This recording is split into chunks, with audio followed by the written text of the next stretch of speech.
pessoal que me acompanha nos vídeos por aqui. Hoje o assunto é tão sério que eu estou até de gravata. Não, brincadeira. Eu acabei de sair de uma reunião importante agora que estava todo mundo usando esse velho instrumento de trabalho, quase não se usa mais, e resolvi gravar assim mesmo. Bom, o assunto de hoje é sobre contingências tributárias. É aplicável tanto para as pessoas físicas quanto para as pessoas jurídicas.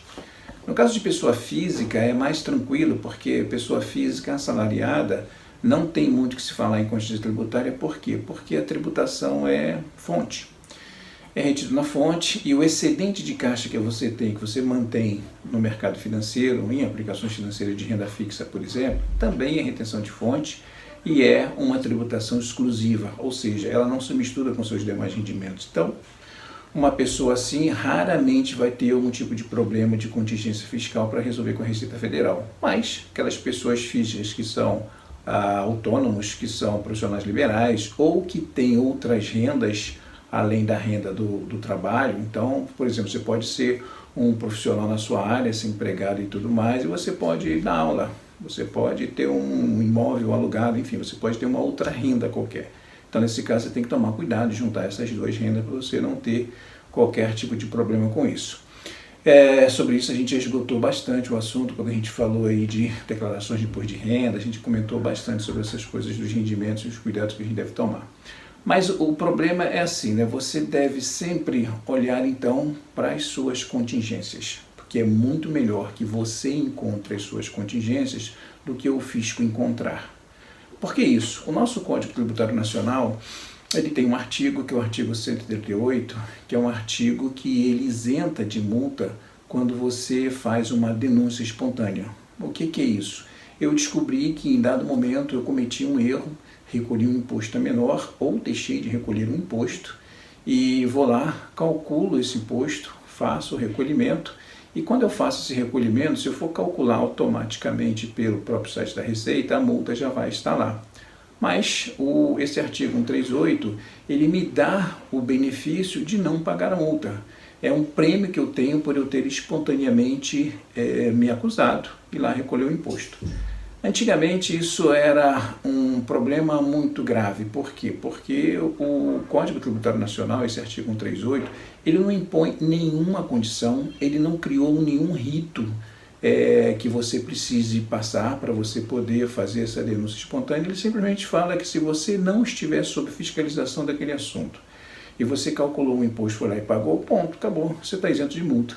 Mas a Receita Federal não permitia que os bancos recebessem sem multa, então tinha que se entrar com mandado de segurança para ter uma ordem judicial para fazer isso. Depois a situação foi melhorando, depois passou a ter apenas um alusivo de você estava usando essa prerrogativa do artigo 138 e com o tempo a própria Receita Federal, não por iniciativa dela, mas por iniciativa da Procuradoria-Geral da Fazenda Nacional, que é o berço jurídico da Fazenda Nacional, orientou a Receita Federal não mais recorrer desse tipo de situação.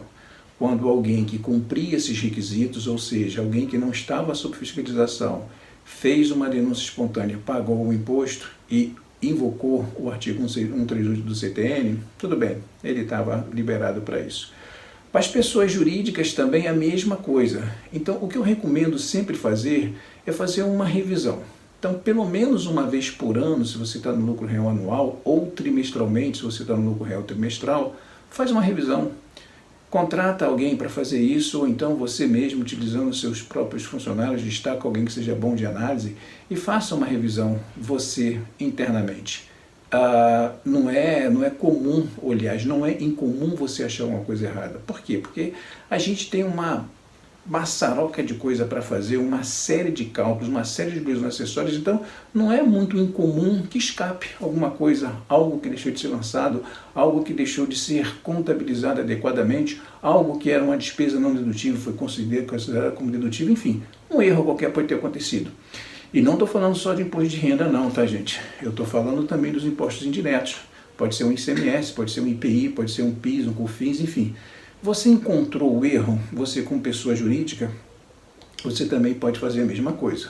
Você pode utilizar esse princípio da denúncia espontânea e se eliminar da multa. Uma outra coisa também que é importante em relação à contingência, às vezes você não percebeu nada disso, mas você recebeu uma fiscalização, ou você recebeu uma intimação da Receita Federal te avisando que você está sob fiscalização sobre um determinado assunto. Então o que eu recomendo você fazer? Olha para esse assunto que a Receita está apontando e veja se há algum tipo de irregularidade ali que possa gerar um auto de infração. Se puder e se existir isso, você pode também utilizar um outro procedimento, que é um procedimento que está dentro do âmbito dos procedimentos de fiscalização, que é o chamado procedimento espontâneo.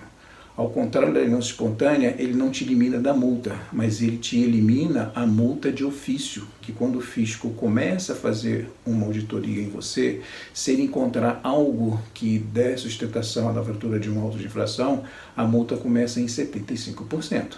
Então, você pode se livrar dessa multa de 75% e pagar a multa de 20% no máximo, que é aquela multa de ponto 33 ao dia, limitada a 20%.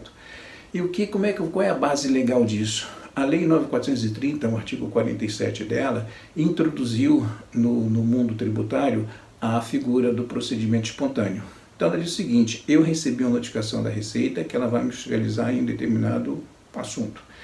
Eu tenho 20 dias de prazo para encontrar se tem uma coisa errada ali, se tiver algo errado, eu recolher o imposto, pagar a diferença daquilo que eu deixei de pagar e utilizar esse procedimento do procedimento espontâneo e assim eu encerro a fiscalização, ela nem adiante vai.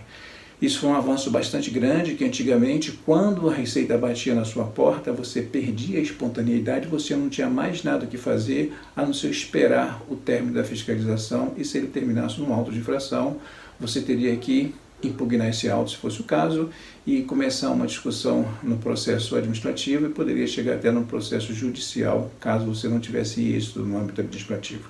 Então, você utilizando essa situação prevista no artigo 47 da 9.430, você consegue diversas vantagens. Você paga menos multa, você paga um valor menor, e você também não tem aquele problema de ficar um fiscal dentro da sua empresa ali o tempo todo. Você em 20 dias resolve esse assunto. Então, principal, olhar para aquilo que foi feito, fazer uma revisão de tempos em tempos, tanto na sua vida pessoal como na sua vida corporativa, procurar ver se tem algum tipo de situação que possa gerar uma contingência e a partir daí você adotar os procedimentos que você deve adotar, que é a denúncia espontânea, no caso de você não estar sob fiscalização, ou o procedimento espontâneo, se você estiver sob fiscalização. Bom, esse é o recado de hoje. Eu tenho um outro recadinho para vocês. Para poder ter todos esses vídeos que eu tenho gravado numa plataforma só, eu também estou com um canal no YouTube.